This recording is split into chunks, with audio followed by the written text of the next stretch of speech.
अध्याय 11 मुफ्त में दावत का आनंद लेना। अर्नव येगर ने सिर हिलाया और कहा, ठीक है, मैं इसे स्वीकार कर लूंगा।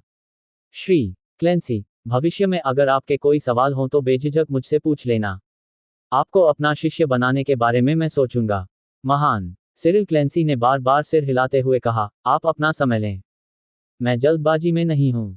भविष्य में मैं आपके लिए अन्य औषधीय सामग्री ढूंढूंगा, और यदि मुझे वे मिल जाती हैं तो मैं उन्हें जल्द से जल्द आपको भेज दूंगा। लायनल येगर ने सिर हिलाकर कहा, बहुत बहुत धन्यवाद।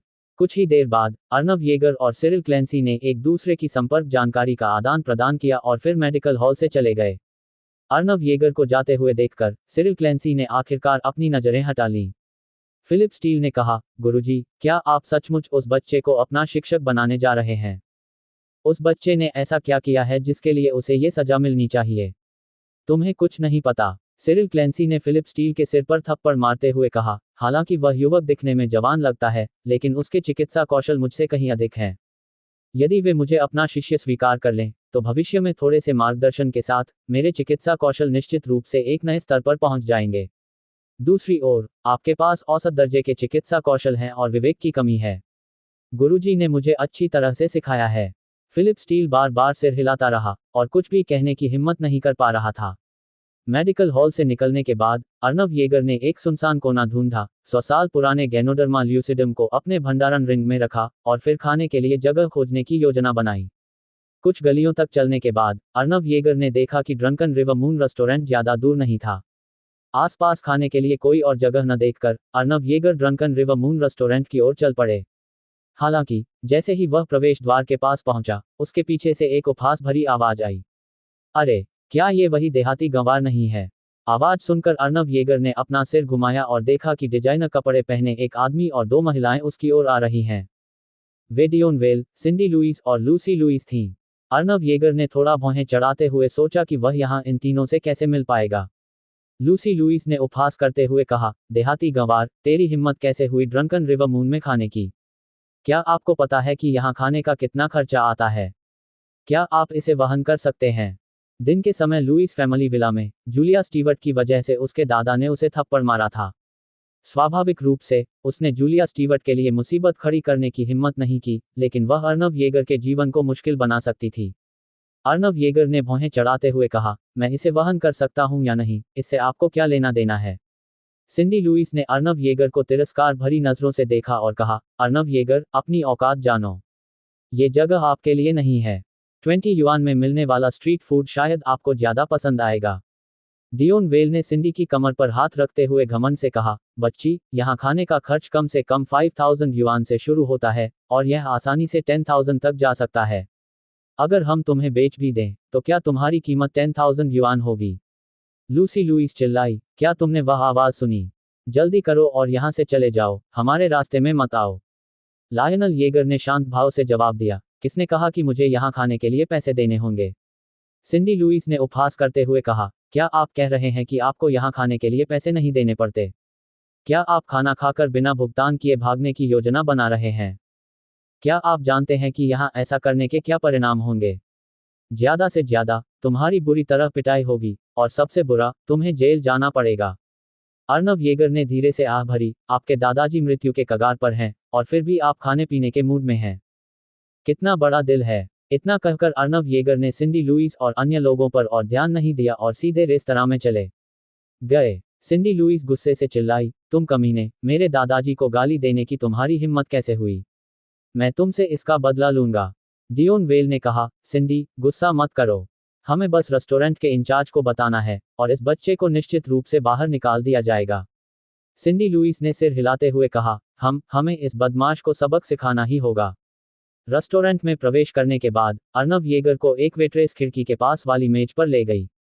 लेकिन जैसे ही वह बैठा, सिंडी लुइस की आवाज फिर से सुनाई दी, देवियों और सज्जनों, जैसा कि हम सभी जानते हैं, drunken River moon river city का एक उच्चस्तरीय रेस्तरां है, न कि ऐसी जगह जहां कोई भी अनाड़ी व्यक्ति प्रवेश कर सके। लेकिन अब एक बेचारा यहां मुफ्त का खाना खाना चाहता है। क्या हम वाकई इस तरह के व्यक्ति के साथ भोजन करना चाहते हैं? मैडम, आप जिस बेचारे हारे हुए व्यक्ति की बात कर रही हैं, वह कौन है? एक अधेड़ उम्र के व्यक्ति ने, जिसका सिर गंजा था और पेट निकला हुआ था, पूछा। ये वही है। सिंडी लुइस ने सीधे अर्नव येगर की ओर इशारा किया। पलक झपकते ही सबकी निगाहें अर्नव येगर पर टिक गईं। ये सीधा साधा लड़का अंदर कैसे घुस गया? वेटर, तुम आखिर कर क्या रहे हो? किसी को भी अंदर क्यों आने दे रहे हो? यहाँ केवल कुलीन वर्ग के लोगों को ही भोजन करने की अनुमति है, आम लोगों को नहीं। भीड़ ने अपनी असंतुष्टि व्यक्त करते हुए बोलना शुरू कर दिया। सिंडी लुइस, लूसी लुइस और डियोन वेल के चेहरे पर हल्की मुस्कान थी। वे अर्नव को शर्मिंदा होते और बाहर निकाले जाते देखना चाहते थे। अर्नव का चेहरा गुस्से से लाल हो गया। ये तीनों आखिरकार कब रुकेंगे? इसी समय रेस्टोरेंट का मैनेजर नीचे आया। स्थिति को समझने के बाद सराय का प्रबंधक अर्नव येगर की ओर बढ़ा। महोदय, आपका यहाँ स्वागत नहीं है। कृपया चले जाइए, सराय के प्रबंधक ने ठंडे चेहरे से कहा। अर्नव ने ठंडी आवाज में जवाब दिया, आप यहाँ एक व्यवसाय चला रहे हैं। आप ग्राहकों को कैसे दूर भगा सकते हैं? सराय के प्रबंधक ने कहा, महोदय, अगर मैं आपको यहाँ भोजन करने की अनुमति भी दे दूं, तो क्या आप बिल का भुगतान कर पाएंगे? अर्नव ने सिर हिलाते हुए कहा, मुझे यहाँ खाने के लिए पैसे देने की जरूरत नहीं है। सबने सुना क्या? ये देहाती आदमी पैसे देने की योजना नहीं बना रहा है। लूसी लुइस ने इस अवसर का लाभ उठाते हुए अपनी बात रखी। रेस्तरां में अचानक हंगामा मच गया। क्या मैं इसे सही सुन रहा हूँ? ये लड़का सचमुच खाना खाकर बिना पैसे दिए भागने की योजना बना रहा है। उसे इतनी हिम्मत किसने दी? उसे यहाँ से जल्दी बाहर निकालो। वह हमारी भूख खराब कर रहा है। भीड़ ने आवाज उठाई और अर्नव को बाहर निकालने की मांग की। सराय प्रबंधक का चेहरा और भी गंभीर हो गया। बच्चे, ये वह जगह नहीं है जहां तुम्हें मुफ्त खाना मिल सके। कृपया तुरंत चले जाइए। इसी क्षण कई सुरक्षा गार्ड अर्नव को बाहर निकालने के लिए दौड़ पड़े। अर्नव ने कहा, श्रीमान लेविन ने कहा कि मुझे यहाँ खाने के लिए पैसे खर्च करने की जरूरत नहीं है।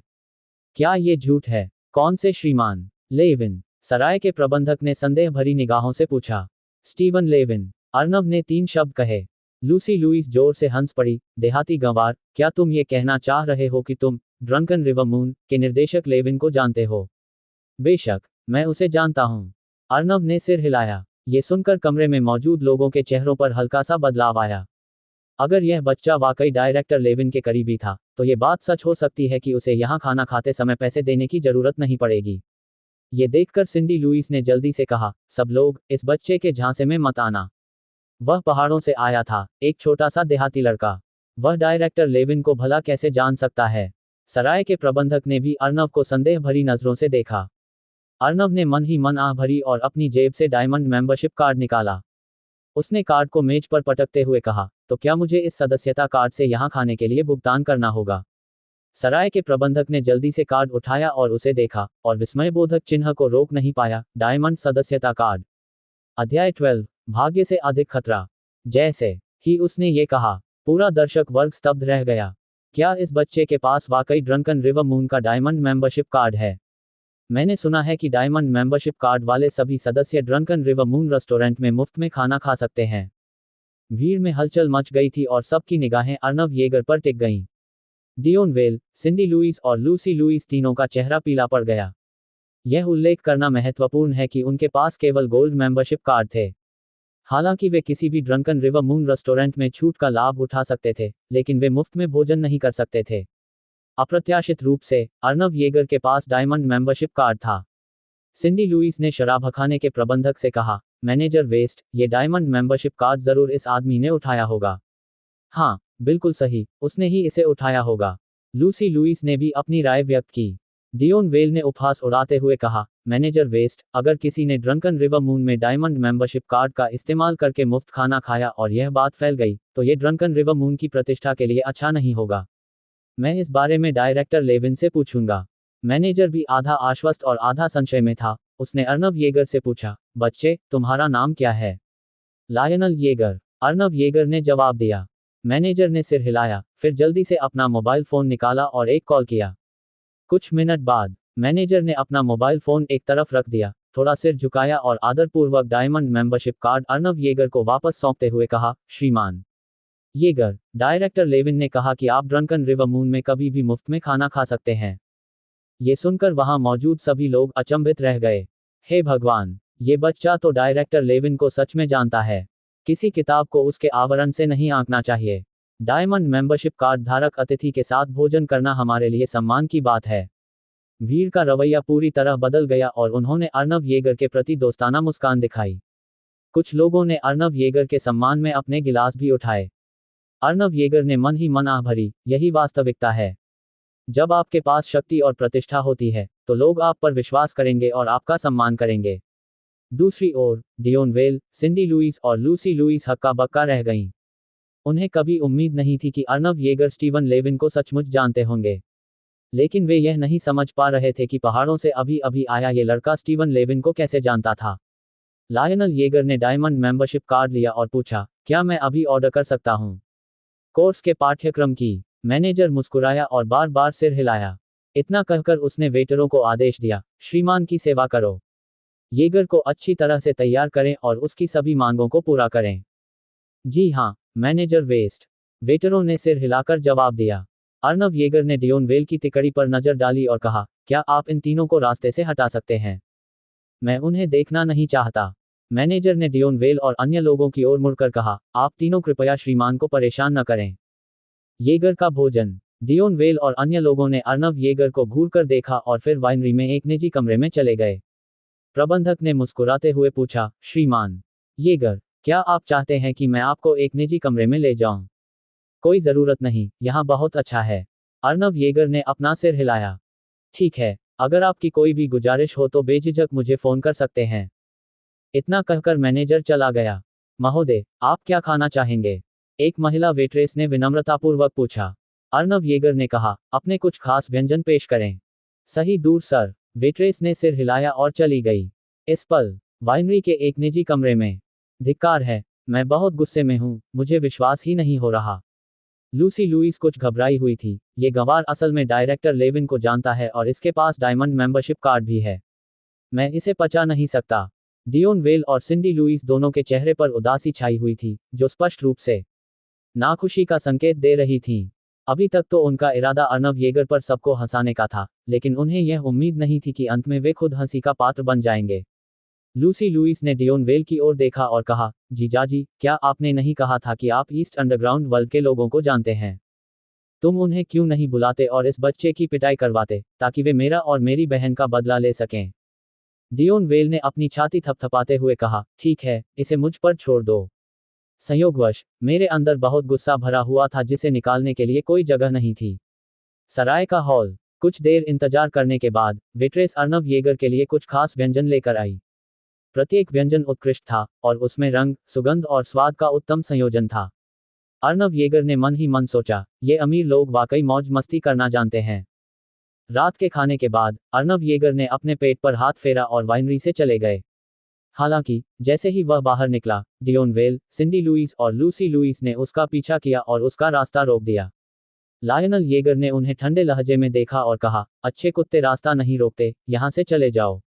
लूसी लुइस ने ताना मारते हुए कहा, अरे गंवार, तुमने हमें अपमानित किया है, आज तुम इस जगह से बिना किसी नुकसान के नहीं निकल पाओगे। अर्नव येगर ने भौहें चढ़ाकर पूछा, क्या आप बल प्रयोग करने वाले हैं? तुम्हें छूने से तो हमारे हाथ ही गंदे हो जाएंगे। सिंडी लुइस ने हाथ जोड़कर कहा, हमारी तरफ से कोई तुम्हें सबक सिखाएगा। डियोन वेल ने व्यंग्य करते हुए ये भी कहा, जो भी मुझे, डियोन वेल को नाराज करता है, उसका अंत अच्छा नहीं होता। अर्नव येगर बोलने ही वाले थे। अचानक कुछ दूरी से दो व्यावसायिक कारें आती हुई दिखी और वाइनरी के प्रवेश द्वार पर रुक गईं। कार के दरवाजे खुले और 8 बदमाश बाहर निकले और उनकी ओर बढ़ने लगे। नेता एक छोटे बालों वाला व्यक्ति था, जिसने काली कमीज पहनी हुई थी और उसके चेहरे पर एक निशान था। वे यहाँ हैं। डियोन वेल तुरंत बहुत खुश हो गए और उनसे मिलने के लिए दौड़ पड़े। सिंडी लुइस और लूसी लुइस भी उनका स्वागत करने गईं। युवा मास्टर वेल, आप किसे सबक सिखाना चाहते हैं? छोटे बालों वाले आदमी ने पूछा। भाई बाट, वो बच्चा है। डियोन वेल ने एक सिगरेट देते हुए अर्नव येगर की ओर इशारा किया। मुझे लगा था कि हम किसी महत्वपूर्ण व्यक्ति से मुकाबला करने जा रहे हैं, लेकिन पता चला कि ये तो बस एक शरारती बच्चा है। भाई बाट ने अर्नव येगर की ओर देखा, मुस्कुराते हुए सिर हिलाया और फिर पूछा, ठीक है, युवा स्वामी वेल, आप चाहते हैं कि हम उस बच्चे से कैसे निपटें? डियोन वेल ने क्रूरता से मुस्कुराते हुए कहा, उसके दोनों पैर तोड़ दो। काफी नहीं है, उसकी एक भुजा भी जोड़ दो। उसकी दोनों भुजाएं भी तोड़ दो। सिंडी लुइस और लूसी लुइस दोनों ने अपनी राय व्यक्त की। भाई बाट ने भौहें चढ़ा लीं, ये सोचकर कि ये दोनों महिलाएं काफी निर्दयी थीं। युवा स्वामी वेल, ये दोनों महिलाएं कौन हैं? भाई बार्ट ने पूछा। डियोन वेल ने जवाब दिया, यह मेरी मंगेतर है और यह मेरी छोटी चाची है। चूंकि दोनों ने बच्चे के पैर और हाथ तोड़ने को कहा है, तो चलो उसी तरह करते हैं। ठीक है। भाई बार्ट ने सिर हिलाया और हाथ से इशारा किया। भाइयों, कर दिखाओ। उनके आदेश पर चार बदमाश तुरंत अर्नव येगर की ओर दौड़े। इस समय वाइनरी के अंदर खाना खा रहे सभी लोग घबरा गए और वे सब दौड़कर बाहर आ गए। ये दृश्य देखकर सब लोग दंग रह गए। हे भगवान, क्या ये ईस्ट यूनियन का लैरीली नहीं है? वह यहाँ क्या कर रहा है? लगता है उसे यंग मास्टर वेल ने बुलाया था, क्या उस बच्चे से निपटने के लिए? युवा मास्टर वेल और उस लड़के के बीच कुछ अनबन चल रही थी। मुझे उम्मीद नहीं थी कि वे इतनी जल्दी लोगों को बुला लेंगे। अब तो खेल खत्म हो गया, वो बच्चा बड़ी मुसीबत में फंस गया है। भीड़ ने अर्नव येगर को देखते हुए सहानुभूति भरे चेहरों के साथ टिप्पणियां की। इसी समय सराय का प्रबंधक मुस्कुराते हुए बाहर आया और बोला, भाई बार्ट, यह निदेशक लेविन की जगह है। मुझे उम्मीद है कि आप उसे थोड़ी इज्जत देंगे और यहाँ कोई परेशानी नहीं खड़ी करेंगे। लैरीली ने भौहें चढ़ाते हुए कहा, जब मैं ईस्ट यूनियन का कारोबार संभालता हूँ, तो स्टीवन लेविन का चेहरा भी नहीं चलेगा। रास्ते से अलग हटें। यह सराय का प्रबंधक अचानक चिंतित हो गया। उन्होंने अर्नव येगर की ओर मुड़कर कहा, श्रीमान येगर, क्या मुझे डायरेक्टर लेविन को आमंत्रित करना चाहिए? अर्नव येगर ने हाथ हिलाते हुए कहा, श्रीमान को परेशान करने की कोई आवश्यकता नहीं है। लेविन, वे तो बस बदमाशों का एक गिरोह हैं। अरे! लैरीली अचानक हंस पड़ा, बच्चे, क्या तुम ईस्ट यूनियन के भाइयों को नीचा दिखाने की हिम्मत करते हो? बोलते हुए लैरीली ने जोश से कहा, भाइयों, पीछे मत हटो। इस बदमाश को अपाहिज कर दो। हाँ। चारों बदमाशों ने बात स्वीकार की और फिर अपने चेहरों पर भयंकर भाव लिए अर्नव येगर की ओर दौड़ पड़े। उसे मार डालो, उसे मार डालो। सिंडी लुइस और लूसी लुइस ने इस दुर्भाग्य पर खुशी से अपनी मुठ्ठियां लहराईं। लायनल येगर एकदम सीधे बाहर निकले, मानो बिजली की एक तेज चमक बाहर निकली हो। अगले ही पल बैंग बैंग बैंग, जोरदार धमाके की आवाज के साथ चारों बदमाश रेत की बोरियों की तरह हवा में उड़ गए। चारों गुंडे जमीन पर गिरते ही दर्द से चीखने लगे। चारों बदमाशों को काबू करने के बाद अर्नव येगर लैरीली और अन्य लोगों की ओर चल पड़ा। धिक्कार है, पता चला कि वह एक मार्शल आर्टिस्ट है। लैरीली ने थूकते हुए और बाकी तीन गुंडों पर चिल्लाते हुए कहा, तुम लोग किस बात का इंतजार कर रहे हो? उससे मिलो। बाकी तीनों गुंडे तुरंत होश में आ गए और अपनी कमर से लाठी निकालकर अर्नव येगर की ओर दौड़ पड़े। जिस क्षण वे करीब आए, तीनों बदमाशों ने अर्नव येगर पर लाठियों से हमला किया। अर्नव येगर ने अपने शरीर की एक ही झलक से आसानी से वार को चकमा दे दिया। इसके तुरंत बाद अर्नव येगर ने आगे बढ़कर लगातार 3 मुक्के मारे। आह! तीनों गुंडे चीखते हुए मुंह से खट्टा पानी थूक बैठे और तोप के गोले की तरह हवा में उड़ गए। धत तेरी की! लैरीली ने क्रोध से दहाड़ लगाई, सचमुच एक चीते की तरह झपट्टा मारा और सीधे अर्नव येगर पर मुक्का मारा। जैसे ही मुक्का मारा गया, हवा में एक जोरदार धमाके की आवाज गूंजी, जिससे सभी चौंक गए। इस प्रकार लैरीली ने एक बार भूमिगत मुक्केबाजी मुकाबलों में भाग लिया था और अकेले ही आसानी से 10 विरोधियों का सामना किया था। लैरीली की मुट्ठी को आते देख अर्नव येगर ने लापरवाही से एक मुक्का मार दिया। एक चटकने की आवाज के साथ लैरीली का दाहिना हाथ और यहां तक कि उनकी पूरी दाहिनी बांह भी टूट गई। उसका शरीर हवा में उछलकर कई मीटर दूर जा गिरा। अपनी बांह के दर्द को सहते हुए लैरीली ने भयभीत होकर अर्नव येगर की ओर देखा और कहा, आप एक मार्शल आर्टिस्ट हैं। युद्ध कलाकार। अर्नव येगर अजीब लग रहे थे। वह मार्शल आर्टिस्ट नहीं बल्कि एक साधक थे। जहां तक उन तथाकथित मार्शल आर्टिस्टों की बात है, वे उनके सामने कुछ भी नहीं थे। अगर उसने खुद को रोका न होता, तो अभी अभी मारा गया वह मुक्का इस आदमी को जान से मारने के लिए काफी होता। लैरीली ने गुस्से में डियोन वेल पर चिल्लाते हुए कहा, डियोन, तू कमीना! आपने मुझे फंसा दिया है। हमें एक मार्शल आर्टिस्ट से निपटना पड़ रहा है। बोलते हुए लैरीली ने अर्नव येगर से कहा, बच्चे, तुमने हमारे ईस्ट यूनियन के कई भाइयों को बहुत दुख पहुंचाया है। यह अभी खत्म नहीं हुआ है।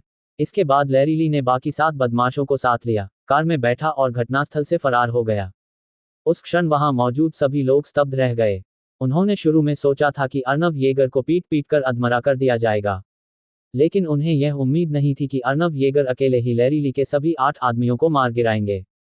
इसमें कोई हैरानी की बात नहीं है कि निर्देशक लेविन इस बच्चे को जानते हैं। लगता है वो कोई आम आदमी नहीं है। यही है ना, ये बच्चा बहुत ही साहसी है। उसने एक ही मुक्के से लैरीली की एक बांह तोड़ दी। सभी लोग आपस में फुसफुसा रहे थे। अर्नव येगर को देखते हुए उनकी आंखों में दहशत छाई हुई थी। अर्नव येगर ने सबकी निगाहों पर ध्यान नहीं दिया और डियोन वेल और अन्य लोगों की ओर चल दिए। आप इधर मत आना। मैं वेल परिवार के साथ हूँ। बोलते समय डियोन वेल कांप रहे थे और उनके हाथ पैर थरथरा रहे थे। सिंडी लुइस और लूसी लुइस भी डरी हुई और कांप रही थीं, लगातार पीछे हट रही थीं। उन्हें उम्मीद नहीं थी कि अर्नव येगर लड़ाई में इतने अच्छे होंगे। तुम मुझे बार बार उकसाते हो और यहाँ तक कि मुझे बर्बाद करने के लिए किसी को बुलाने की हिम्मत भी करते हो। क्या आपको सच में लगता है कि मेरा स्वभाव अच्छा है? उदासीन भाव से अर्नव येगर ने डियोन वेल के चेहरे पर थप्पड़ मारा। आह! डियोन वेल चीखते हुए कई मीटर दूर जा गिरा। चोट लगने से उसके चेहरे का आधा हिस्सा सूज गया, कई दांत खून से लथपथ होकर गिर गए। तुम कमीने, तुम्हारी हिम्मत कैसे हुई यंग मास्टर वेल पर हाथ उठाने की? आप वेल परिवार के प्रकोप का सामना नहीं कर सकते। जल्दी से घुटनों के बल बैठ जाओ और युवा स्वामी वेल से माफी मांगो, वरना वेल परिवार तुम्हें कभी जाने नहीं देगा। सिंडी लुइस और लूसी लुइस दोनों ने अर्नव येगर पर चिल्लाया। चुप रहो! अर्नव येगर ने ठंडे स्वर में चिल्लाते हुए उन्हें 2 बार थप्पड़ मारा। जल्दी से आना! जल्दी से आना! आह! सिंडी और लूसी चीखती हुई कई मीटर दूर जा गिरी। दोनों के चेहरे सूज गए थे और उनके मुंह के कोनों से खून बह रहा था। शुरू में तो वह महिलाओं को मारना नहीं चाहता था, लेकिन ये दोनों महिलाएं बेहद घृणित थीं। अर्नव येगर ने दोनों महिलाओं को नजरअंदाज किया और डियोन वेल की ओर चल पड़े। डायोन वेल जमीन पर सुन्न होकर बैठा था, अपना चेहरा ढके हुए, गुस्से से देख रहा था। बच्चे, मैं वेल परिवार का छोटा मालिक हूँ, मैं तुम्हें मुझे मारने के लिए जाने नहीं दूंगा। अब भी मुझे धमकाने की हिम्मत कर रहे हो? अर्नव येगर की आंखें ठंडी पड़ गईं और उसने सीधे अपने पैर से डियोन के एक पैर को तोड़ दिया। आह! डियोन वेल दर्द से कराहते हुए जमीन पर लौटने लगा और चीखने लगा। अर्नव येगर ने ठंडे लहजे में कहा, डियन वेल, आज तो बस एक चेतावनी है। अगर अगली बार ऐसा हुआ तो मैं तुम्हें जान से मार दूंगा। अपना काम खत्म करने के बाद अर्नव येगर मुड़े और चले गए। हरामखोर, मैं तुझे जाने नहीं दूंगा। धिक्कार है, तुम बस इंतजार करो। मैं तुम्हें निश्चित रूप से मार डालूंगा, पक्का। उसके पीछे डियोन वेल, सिंडी और लूसी जोर जोर से चिल्लाए। लेकिन अर्नव येगर ने उनकी बात अनसुनी कर दी। उन्होंने उन्हें पहले ही एक मौका दिया था, और अगर वे उस मौके की कद्र करना नहीं जानते थे, तो वे उन्हें दोष नहीं दे सकते थे। टैक्सी लेकर अर्नव येगर वापस नंबर पर लौट आए। एक divine river garden villa. Villa के प्रवेश द्वार के पास पहुंचते ही उसने देखा कि विला की पहली मंजिल की लॉबी रोशन थी, और आंगन में एक लाल रंग की मासेराती प्रेसिडेंट खड़ी थी। क्या वह महिला वापस आई? विला का गेट खोलते ही उसने देखा कि जूलिया स्टीवर्ट बेज रंग के प्रोफेशनल सूट में सोफे पर बैठी अपने हाथों में टैबलेट पर डेटा देख रही थी। प्रकाश उसके चेहरे पर पड़ रहा था, जिससे एक चमकदार आभा निकल रही थी, और उसका पार्श्व दृश्य बेहद सुंदर था। आवाज सुनकर जूलिया स्टीवर्ट ने अपना सिर घुमाया और हैरानी से पूछा, तुम कहाँ थे? मैं खाना खाने बाहर गया था। लायनल येगर ने मुस्कुराते हुए अपना सिर खुजाया, फिर पास आकर पूछा, मिस स्टीवर्ट, आप क्या कर रही हैं? जूलिया स्टीवर्ट ने अपनी भौहें मलते हुए कहा, कंपनी को हाल ही में कुछ समस्याओं का सामना करना पड़ा है, और मैं उनसे निपट रही हूँ। क्या हुआ? अर्नव येगर ने उत्सुकता से पूछा। जूलिया स्टीवर्ट ने कहा, अगर मैं तुम्हें बता भी दूं तो भी तुम नहीं समझोगे। बस मुझे बताओ। जूलिया स्टीवर्ट के ठीक बगल में बैठे अर्नव येगर मुस्कुराए। महिला के शरीर से हल्की सी सुगंध आ रही थी, जो मनमोहक थी। जूलिया स्टीवर्ट ने भौहें चढ़ा ली और थोड़ा और दूर हट गईं। अर्नव येगर असहाय दिख रहे थे। ये सच था, भले ही वह खूबसूरत महिला उससे सगाई करने वाली थी, लेकिन अंततः उन दोनों के बीच कोई भावनात्मक संबंध नहीं था। उसके लिए उसे अस्वीकार करना स्वाभाविक था। 14 अध्याय 014 एक मौका। जूलिया स्टीवर्ट ने अर्नव येगर की ओर देखा और कहा, लियोनेल, हालांकि हमारी सगाई जल्द ही होने वाली है, लेकिन हम अभी भी एक असली कपल नहीं हैं, इसलिए मुझे उम्मीद है कि आप मेरा सम्मान करेंगे। समझा? लायनल ने सिर हिलाया और फिर कहा, बताइए, आपकी कंपनी में क्या चल रहा है? जूलिया ने समझाया, मेरी एक कंपनी है जिसका नाम east beauty biomedical pharmaceutical company limited है। ये कंपनी मुख्य रूप से सौंदर्य प्रसाधन और स्वास्थ्य देखभाल उत्पादों का उत्पादन करती है। रिवर सिटी में प्रॉस्पेरिटी फार्मास्यूटिकल नामक एक कंपनी है जो हमारे साथ प्रतिस्पर्धा कर रही है, जिसका स्वामित्व जॉर्डन परिवार के पास है। हाल ही में प्रॉस्पेरिटी फार्मास्यूटिकल ने एक नया फेशियल मास्क लॉन्च किया है जिसके शक्तिशाली प्रभाव दाग धब्बे दूर कर सकते हैं, त्वचा को गोरा कर सकते हैं, झुर्रियों को कम कर सकते हैं और त्वचा को चमकदार बना सकते हैं। बाजार में आते ही यह फेशियल मास्क तुरंत लोकप्रिय हो गया और इसकी बिक्री धड़ल्ले से होने लगी। परिणामस्वरूप ईस्ट ब्यूटी फार्मास्यूटिकल्स में पिछले कुछ महीनों से सौंदर्य प्रसाधनों की हमारी बिक्री निराशाजनक रही है। इसलिए मैं बाजार में अपनी पकड़ फिर से मजबूत करने के लिए एक नया उत्पाद लॉन्च करने पर विचार कर रहा हूं। अर्नव के मन में एक विचार आया। पता चला कि जूलिया एक बायोमेडिकल कंपनी चला रही थी, जिसका संबंध उनकी चिकित्सा संबंधी योग्यताओं से था। ये देखकर कि अर्नव कुछ नहीं बोला, जूलिया ने आगे कहा, हालांकि हमारी कंपनी की अनुसंधान और विकास टीम ऐसा कोई उत्पाद विकसित नहीं कर सकती जो इस फेस मास्क से प्रतिस्पर्धा कर सके।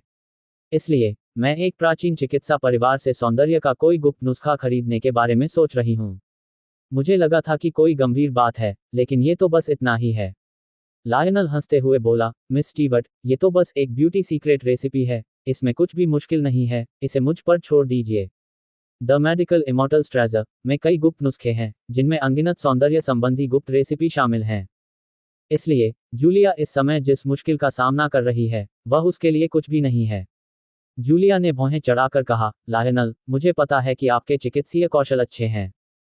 हालांकि सौंदर्य के गुप्त नुस्खे आसानी से नहीं मिलते और सिर्फ पैसे होने से इन्हें हासिल नहीं किया जा सकता। अर्नव ने बेबसी से कहा, लेकिन मेरे लिए ये कोई बड़ी बात नहीं है, मेरे पास सौंदर्य के कई गुप्त नुस्खे हैं। अर्नव की बातें सुनकर जूलिया का चेहरा और भी ज्यादा सिकुड़ गया। उसे लगा कि अर्नव भरोसेमंद नहीं है और केवल डींगे मार रहा है। वह किसी और से बेहतर जानती थी कि सौंदर्य के गुप्त नुस्खे कितने अनमोल होते हैं। हालांकि आज भी सौंदर्य के कई गुप्त नुस्खे पीढ़ी दर पीढ़ी चले आ रहे हैं, लेकिन उनमें से अधिकांश कुछ प्राचीन चिकित्सा परिवारों के पास ही हैं। वे प्राचीन चिकित्सा परिवार आमतौर पर अपने सौंदर्य संबंधी गुप्त नुस्खों को बेचते नहीं हैं, बल्कि उन्हें अपने परिवार के लिए ही सुरक्षित रखते हैं। लेकिन अचानक उसे एक विचार आया। उसने अर्नव की ओर देखा और कहा, लियोनेल, तुमने कहा था कि यह मामला तुम्हारे लिए कुछ भी नहीं है ना? उस स्थिति में मैं आपको एक मौका दूंगा। यदि आप इस संकट के दौरान हमारी कंपनी की मदद कर सकते हैं, तो मैं आपसे वादा करता हूं कि मैं आपके साथ बना रहूंगा और अपना संबंध नहीं तोड़ूंगा। अगर आप ऐसा नहीं कर सकते, तो हम कुछ समय बाद सगाई तोड़ देंगे। ठीक है, सौदा मंजूर। अर्नव के होंठों पर हल्की सी मुस्कान आई, जिससे उनके चेहरे पर आत्मविश्वास भरी मुस्कान झलक रही थी। अर्नव को इतनी आसानी से सहमत होते देख जूलिया ने भौहें चढ़ा लीं।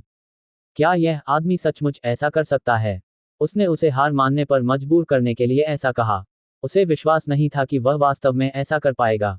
अंततः उसे चैपलिन परिवार द्वारा प्रदान की गई गुप्त रेसिपी पर ही निर्भर रहना पड़ेगा। जूलिया ने अपने विचारों को स्पष्ट करने के लिए अपना सिर हिलाया और पूछा, लायनल, क्या तुम्हें मसाज करना आता है?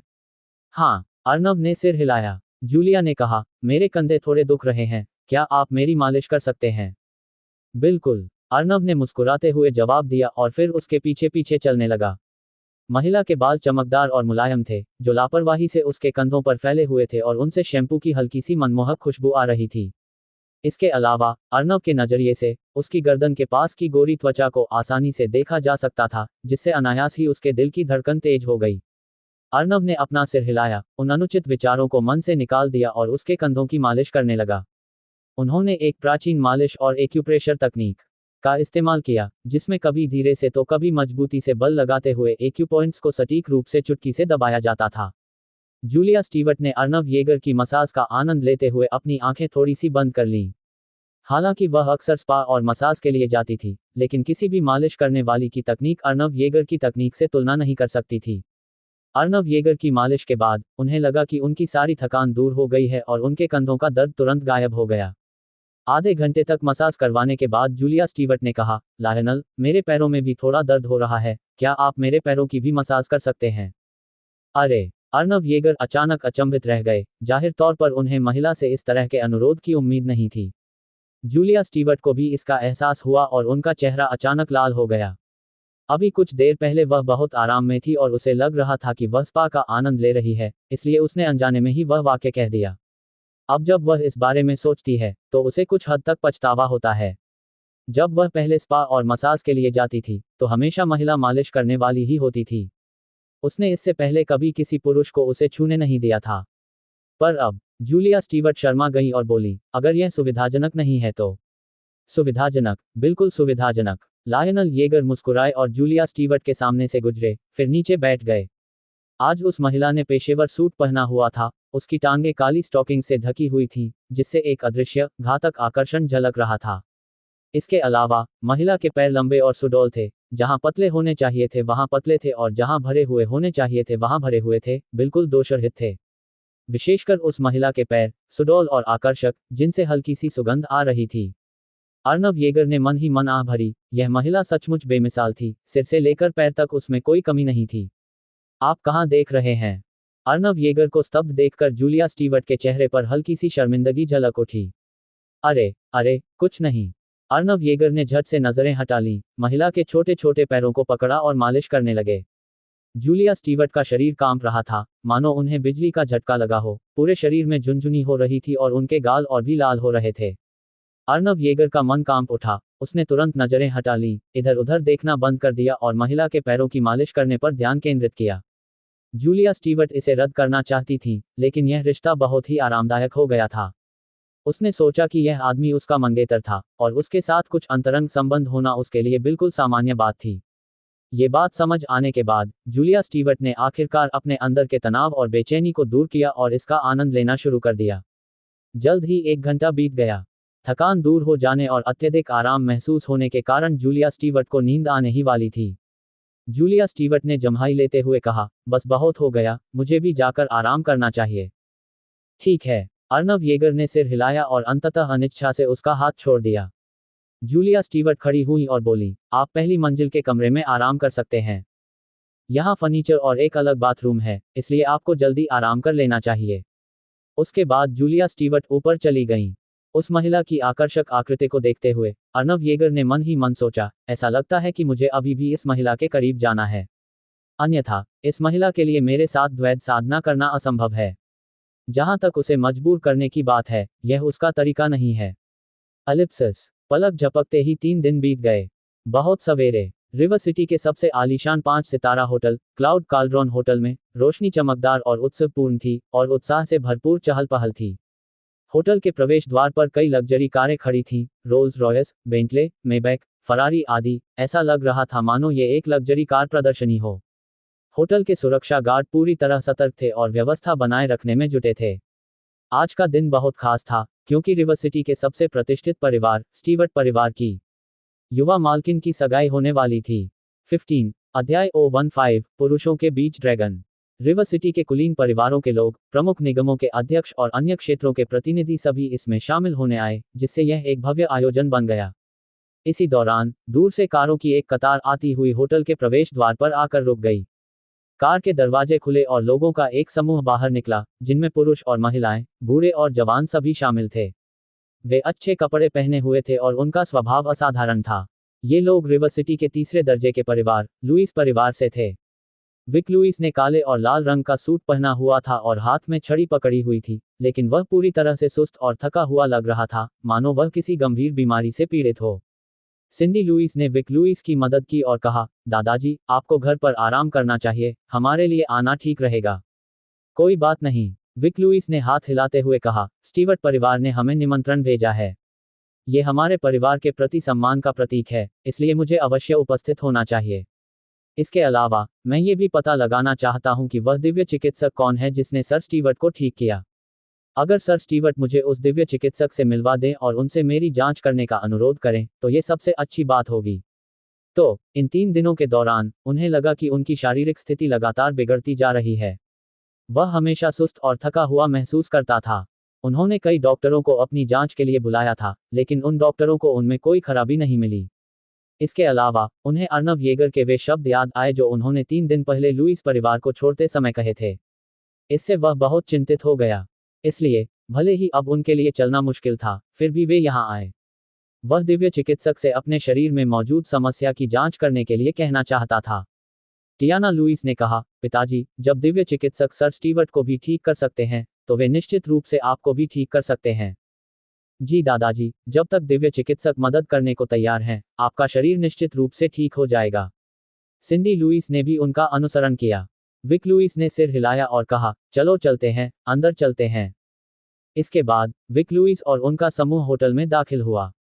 जैसे ही वे होटल हॉल में दाखिल हुए, उन्होंने देखा कि बहुत से लोग पहले ही आ चुके थे। वे 3 या 5 के समूहों में बात कर रहे थे। क्या आपने सुना है? सर स्टीवर्ट, जो 3 साल से बिस्तर पर पड़े थे, एक दिव्य चिकित्सक द्वारा ठीक हो गए। रिवर सिटी में यह एक बड़ा आयोजन है, ये तो मुझे पता ही है। मैंने सुना है कि सर स्टीवर्ट अब बिस्तर से उठकर चल भी सकते हैं। वास्तव में वह आश्चर्यजनक है। अगर हमें इस दिव्य चिकित्सक से मिलने का मौका मिल जाए तो कितना अच्छा होगा। लोगों की बातचीत सुनने के बाद विक लुइस को काफी राहत महसूस हुई। उन्हें पता था कि हॉवर्ड स्टीवर्ट 3 साल से बिस्तर पर पड़े थे और अनगिनत प्रसिद्ध डॉक्टर उन्हें ठीक करने में असफल रहे थे। अब हॉवर्ड स्टीवर्ट न केवल ठीक हो गए थे, बल्कि वे बिस्तर से उठकर चलने में भी सक्षम थे, जिससे ये साबित हो गया कि दिव्य चिकित्सक के चिकित्सा कौशल असाधारण थे। यदि दिव्य चिकित्सक उसका इलाज कर देते, तो उसके शरीर की समस्याएं नगण्य हो जाती। इस समय कुछ ही दूरी पर 3 युवक शैंपेन का गिलास लिए बातें कर रहे थे। ये तीनों युवक रिवर सिटी के 3 शीर्ष परिवारों, जॉर्डन, हापर और स्टर्न परिवारों के उत्तराधिकारी थे, साइलस जॉर्डन, जेरेड हापर और डोनाल्ड स्टर्न। रिवर सिटी में कुल मिलाकर 5 प्रथम श्रेणी के परिवार हैं, जिनमें विशेष रूप से जॉर्डन, हापर, स्टीवर्ट, स्टर्न और मैडॉक्स परिवार शामिल हैं। भाई जॉर्डन, मुझे उम्मीद नहीं थी कि रिवर सिटी की सबसे खूबसूरत महिला, जूलिया स्टीवर्ट, अचानक किसी और से सगाई कर लेंगी। ये बहुत अचानक और आश्चर्यजनक है।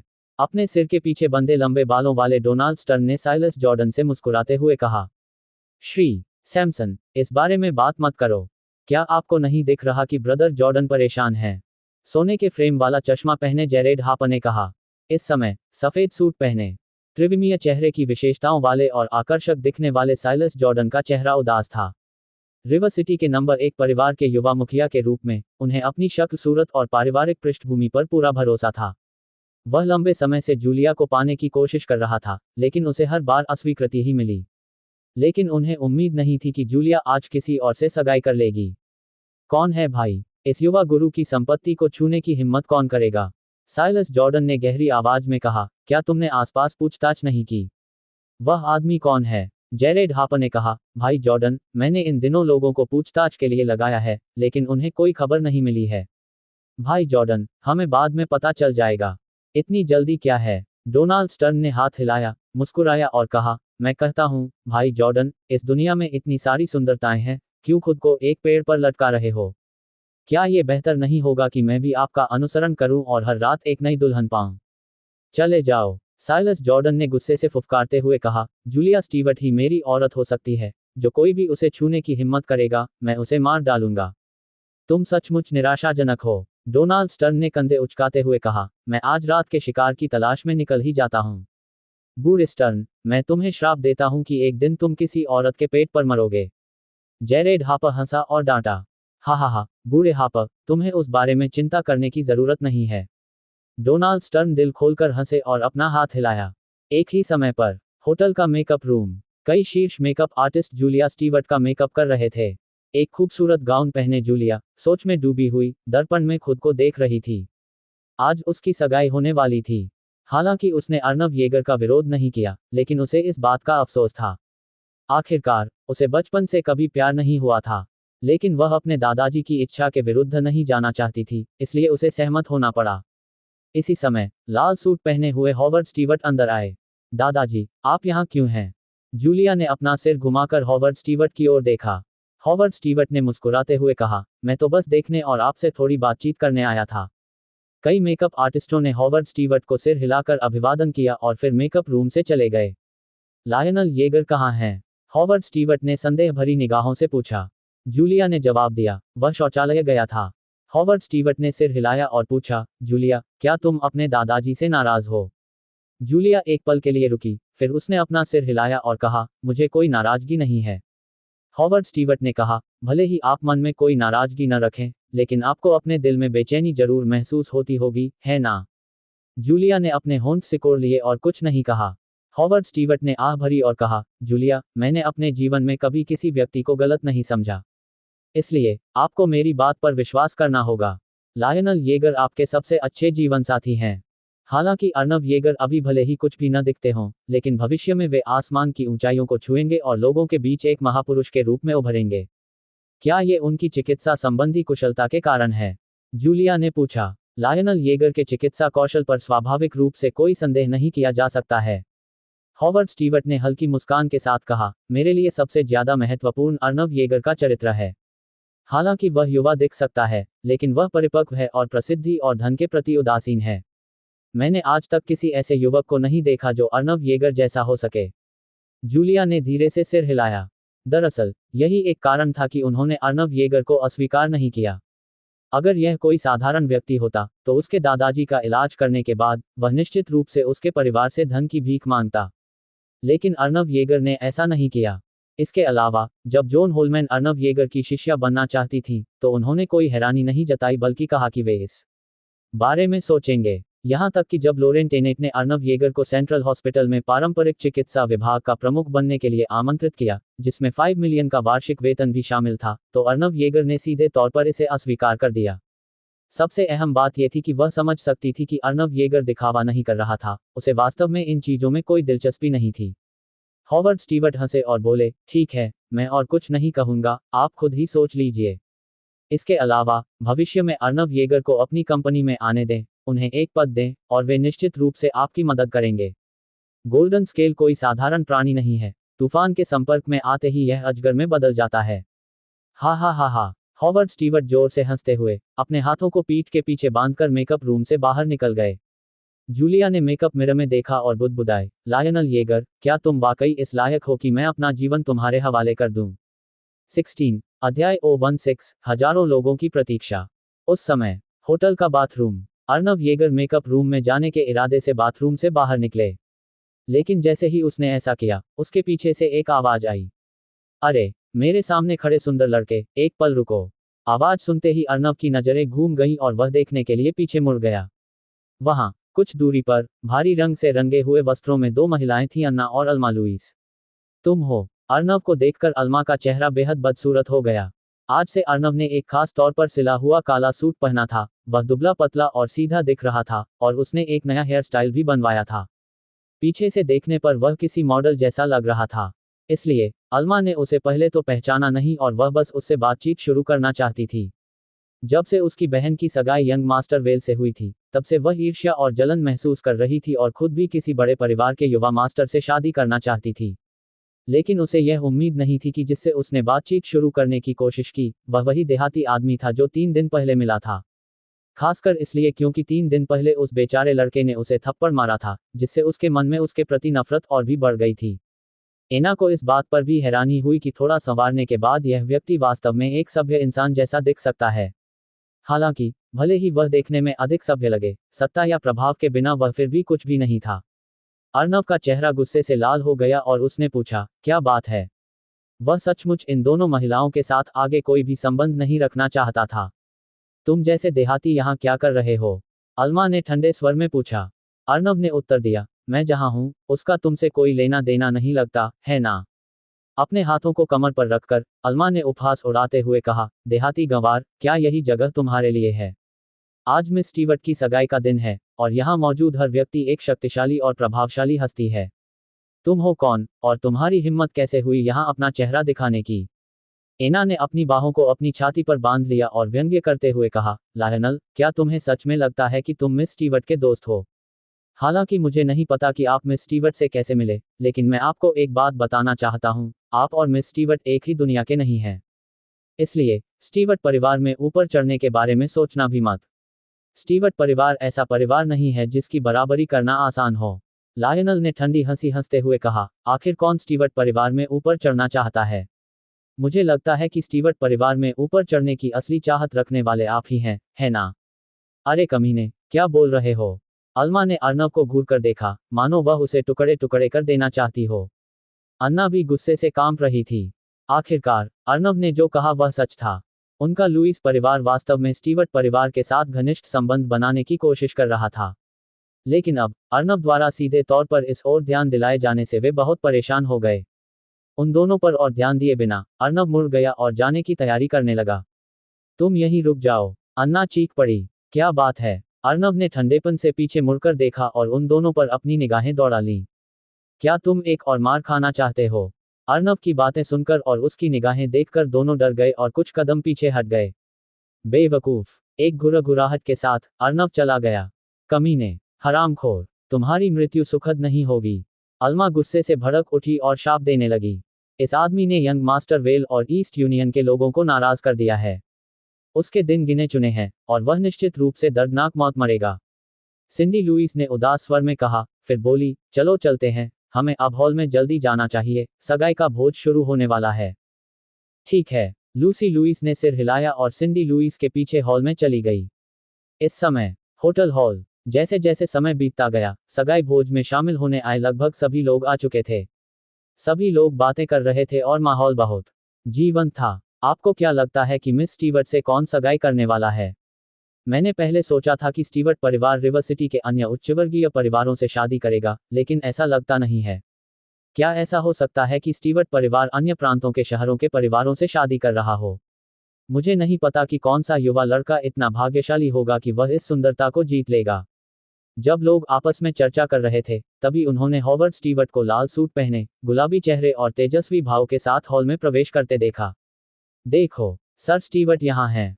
हे भगवान, सर स्टीवर्ट सचमुच ठीक हो गए हैं और वे फिर से ऊर्जावान दिख रहे हैं, बिल्कुल भी ऐसे नहीं जैसे वे किसी गंभीर बीमारी से उबर चुके हों। ऐसा लगता है कि अफवाह सच है। सर स्टीवर्ट वास्तव में रहस्यमय दिव्य चिकित्सक द्वारा ठीक हो गए थे। सभी ने आश्चर्य से वाहवाही की और विस्मय भरी निगाहों से हॉवर्ड स्टीवर्ट को देखा। वे सभी जानते थे कि पिछले 3 वर्षों से हॉवर्ड स्टीवर्ट बिस्तर पर पड़े थे और कोई भी डॉक्टर उन्हें ठीक नहीं कर पा रहा था। कुछ लोगों ने तो ये भी कहा कि हॉवर्ड स्टीवर्ट मर रहे हैं।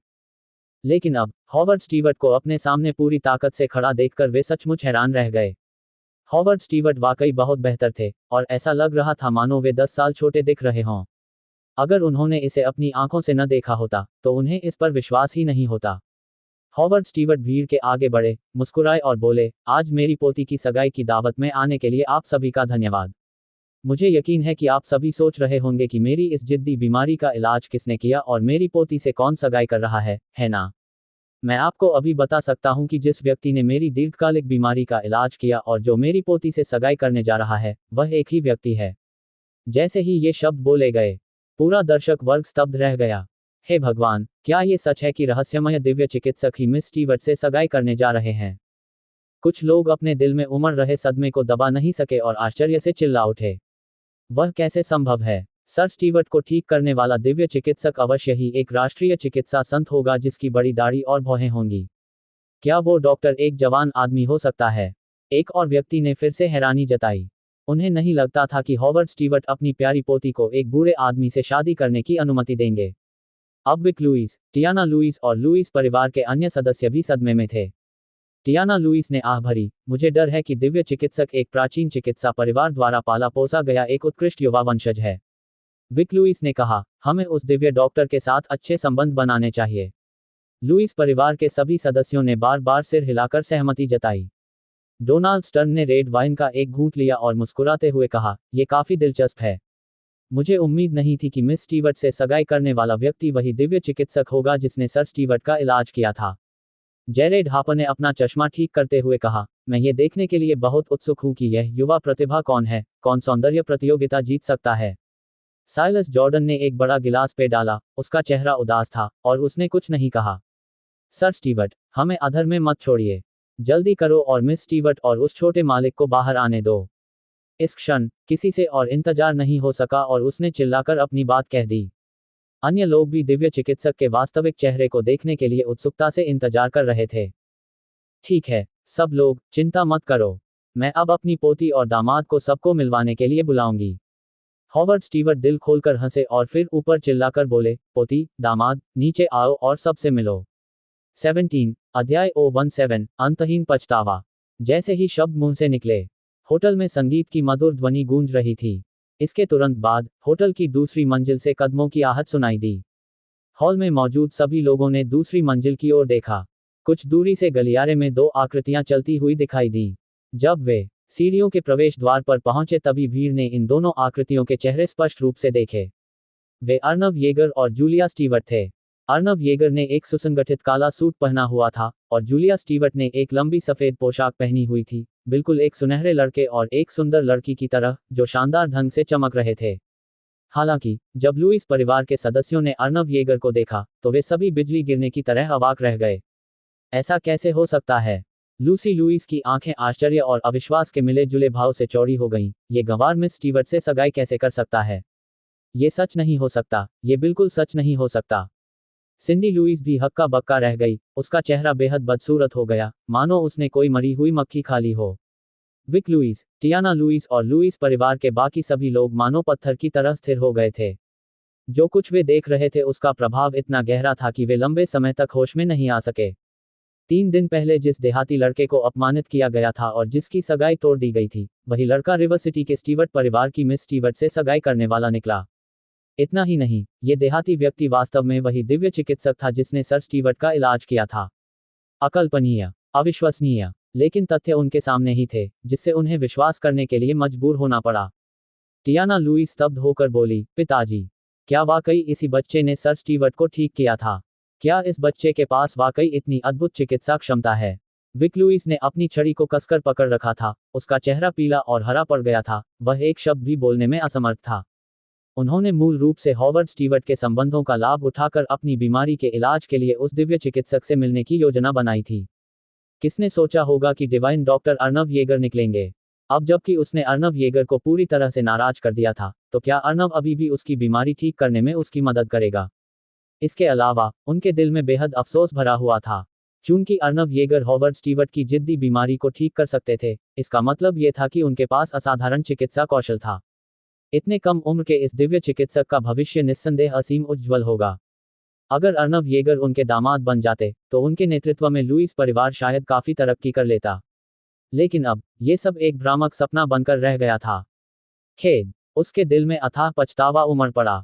इस समय, कुछ ही दूरी पर, टूटे हुए पैर और बैसाखी के सहारे, डियोन वेल खून से लाल आंखों से अर्नव येगर को घूर रहा था, जो अंतहीन क्रोध, ईर्ष्या और जलन से भरी हुई थी। ये देहाती लड़का असल में अपनी सपनों की प्रेमिका से सगाई कर चुका था। ये कैसे हो सकता है? इस समय, सबकी निगाहों के सामने, जूलिया स्टीवर्ट ने अर्नव येगर का हाथ पकड़ रखा था और वे दूसरी मंजिल से नीचे उतरते हुए हॉवर्ड स्टीवर्ट के पास आ गईं। हॉवर्ड स्टीवर्ट के चेहरे पर एक दमकती मुस्कान थी जब उन्होंने आत्मविश्वास से परिचय कराया, देवियों और सज्जनों, ये युवक वही दिव्य चिकित्सक हैं जिन्होंने मेरी वर्षों पुरानी बीमारी को ठीक किया और जो मेरे पोते के दामाद भी हैं, अर्नव येगर। अगर अर्नव ने मुझे मौत के मुंह से वापस न खींचा होता, तो मुझे डर है कि मैं कब का मर चुका होता। इसके अलावा, अर्नव के पास न केवल असाधारण चिकित्सा कौशल है, बल्कि उनका चरित्र भी उत्कृष्ट है। मुझे उम्मीद है कि भविष्य में आप सभी उन्हें अपना समर्थन देंगे। सर स्टीवर्ट, बेशक, इस दिव्य डॉक्टर के साथ मित्रता करना हमारे लिए सम्मान की बात होगी। श्री येगर बेहद प्रतिभाशाली हैं और उनका स्वभाव असाधारण है। वह मिस स्टीवर्ट के लिए बिल्कुल उपयुक्त हैं। मैडॉक्स परिवार श्रीमान को शुभकामनाएं देते हुए मंदारिन बत्तख के आकार के जेड पत्थर का एक जोड़ा भेंट करता है। येगर और मिस स्टीवर्ट का आजीवन बंधन, मंदारिन बत्तखों की तरह। हेवन नेशन ग्रुप श्रीमान को शुभकामनाएं देते हुए एक ड्रैगन और फीनिक्स जेड पॉड भेंट करता है। येगर और मिस स्टीवर्ट एक ड्रैगन और फीनिक्स की तरह सामंजस्य बिठाएंगे और साथ साथ बूढ़े होंगे। फॉर्चून ज्वेलरी स्टोर श्रीमान को 99 सोने की छड़ें भेंट करता है, उन्हें शुभकामनाएं देता है। येगर और मिस स्टीवर्ट का अटूट प्रेम, सोने की तरह मजबूत। वहां मौजूद सभी लोग चापलूसी करने लगे और तरह तरह के महंगे उपहार भी भेंट किए। उन महंगे उपहारों को देखकर लुईस परिवार के सदस्यों की आंखें आग की तरह जल उठी और उन्हें ऐसा लगा जैसे उनके दिल खून से लथपथ हो गए हों। विशेषकर सिंडी लुईस, उसकी आंखों में व्याप्त ईर्ष्या और जलन ने उसे पागल कर दिया था। 3 दिन पहले, जब उनकी सगाई डियोन वेल से हुई थी, तब उन्हें ऐसे महंगे उपहार नहीं मिले थे। अंतर बहुत ज्यादा था। इसी क्षण, हॉवर्ड स्टीवर्ट ने दूर से विक लुईस और अन्य लोगों की ओर देखा और जोर से पूछा, आप सभी मेरे दामाद के बारे में क्या सोचते हैं? बहुत बढ़िया, बिल्कुल, वह वाकई शानदार है। श्री येगर के पास असाधारण चिकित्सा कौशल है, और भविष्य में उनकी उपलब्धियां अतुलनीय होंगी। सभी ने एकमत होकर अर्नव येगर की जमकर प्रशंसा की। हॉवर्ड स्टीवर्ट हंसे और बोले, मैं आप सभी से ये बात छिपाना नहीं चाहता, लेकिन 3 दिन पहले अर्नव येगर ने वास्तव में शादी का प्रस्ताव रखा था। दुर्भाग्यवश, उन लोगों ने सोने के मूल्य को पहचाना ही नहीं। उन्होंने न केवल एक तरफा रूप से सगाई तोड़ दी, बल्कि उन्होंने मुलेन का मजाक उड़ाया और उसका उपहास भी किया और उसे भगा भी दिया। बेशक, मैं सगाई तोड़ने के लिए उनका बहुत आभारी हूँ, वरना मुझे इतना बेहतरीन दामाद कैसे मिल पाता। हे भगवान, कौन इतना मूर्ख हो सकता है कि इतने अच्छे दामाद को भगाकर अपने हाथ से जाने दे। अगर हमारे परिवार में दामाद के रूप में कोई दिव्य चिकित्सक होता, तो मैं सपने में हंसते हुए जाग जाती। खैर, आखिरकार, हर किसी के पास मिस्टर नहीं होते। स्टीवर्ट की दूरदृष्टि बहुत ही सटीक है। 3 दिन पहले लुईस परिवार के सगाई भोज में शामिल न होने वाले सभी लोगों ने अपनी राय व्यक्त की। हालांकि, भोज में शामिल हुए लोग यह अच्छी तरह जानते थे कि हॉवर्ड स्टीवर्ट किसके बारे में बात कर रहे थे। इस समय, लुईस परिवार के सभी सदस्य शर्मिंदा थे, उनके चेहरे लाल हो गए थे, और वे बस मुड़कर चले जाना चाहते थे। लेकिन उनमें जाने की हिम्मत नहीं थी। अगर वे अभी चले जाते हैं, तो इसका मतलब होगा कि उन्होंने स्टीवर्ट परिवार को सम्मान नहीं दिया। एक बार जब वे स्टीवर्ट परिवार को नाराज कर देंगे तो उनके लुईस परिवार के लिए शायद अच्छे दिन न बचें। अहम। विक लुईस को घुटन महसूस हुई और उसने एक रुमाल निकाला। वह जोर जोर से खांसने लगा और उसके मुंह से खून निकलने लगा। पिता, दादाजी, टियाना लुईस और सिंडी लुईस ने घबराहट में चीख मारी, उनके चेहरे पीले पड़ गए। इस शोरगुल से बाकी लोग भी सतर्क हो गए। सभी ने उनकी ओर देखने के लिए अपना सिर घुमाया। उनके चेहरों के भाव अलग अलग थे। श्री लुईस, क्या हुआ? क्या तुम्हारी तबीयत खराब है? हावर्ड स्टीवर्ट ने बनावटी उलझन भरे भाव से पूछा। विक लुईस ने हाथ हिलाते हुए कमजोर आवाज में कहा, श्रीमान स्टीवर्ट, मैं ठीक हूं, मैं ठीक हूं। श्री लुईस, तो फिर आप मेरे दामाद के बारे में क्या सोचते हैं? हॉवर्ड स्टीवर्ट ने बड़ी मुस्कान के साथ पूछा। ये सुनकर विक लुईस का शरीर बुरी तरह कांपने लगा और टियाना लुईस उसे संभालने के लिए तुरंत आगे बढ़ी। ये लुईस परिवार के दिलों पर एक बेरहम प्रहार था। विक लुईस ने जबरदस्ती मुस्कुराते हुए कहा, श्रीमान स्टीवर्ट, आपके दामाद बहुत ही उत्कृष्ट हैं, वास्तव में बहुत अच्छे हैं। हा हा हा, मुझे भी ऐसा ही लगता है। हॉवर्ड स्टीवर्ट दिल खोलकर हंसे, फिर हाथ हिलाते हुए बोले, मुझे उम्मीद है कि आज सभी लोग अपने भोजन का आनंद लेंगे। भोज शुरू हुआ और सभी लोग बैठ गए और खाने पीने का आनंद लेने लगे। इसके बाद अर्नव येगर और जूलिया स्टीवर्ट ने बारी बारी से मेजों पर बैठकर टोस्ट किया। कुछ ही देर में जूलिया स्टीवर्ट अर्नव येगर को उस मेज पर ले गई जहां लुईस परिवार के सदस्य बैठे थे। मिस स्टीवर्ट, श्रीमान येगर, बधाई हो। विक लुईस कांपते हुए खड़े हुए और अपना वाइन का गिलास उठाया। भले ही उसका दिल असंतोष से भरा हो, फिर भी उसे दिखावा करना पड़ता था। लुईस परिवार के अन्य सदस्य भी खड़े हो गए। अर्नव येगर ने अपनी आंखें सिकोड़ते हुए पूछा, विक लुईस, क्या आप जूलिया और मुझे दिल से बधाई दे रहे हैं, या ये सिर्फ एक दिखावटी औपचारिकता है? 18 अध्याय 018 मैं इलाज कर सकता हूं। विक लुईस ने मुस्कुराते हुए कहा, बिल्कुल, मैं आपको दिल से बधाई देता हूं। अरे कमीने, यह मत सोचो कि स्टीवर्ट परिवार में ऊपर चढ़कर तुम हमारे सामने शेखी बघार सकते हो। लूसी लुईस ने अर्नव येगर पर जमकर चिल्लाया। चुप रहो, विक लुईस गुस्से से चिल्लाया। चौंक कर लूसी एक और शब्द बोलने की हिम्मत नहीं कर पाई।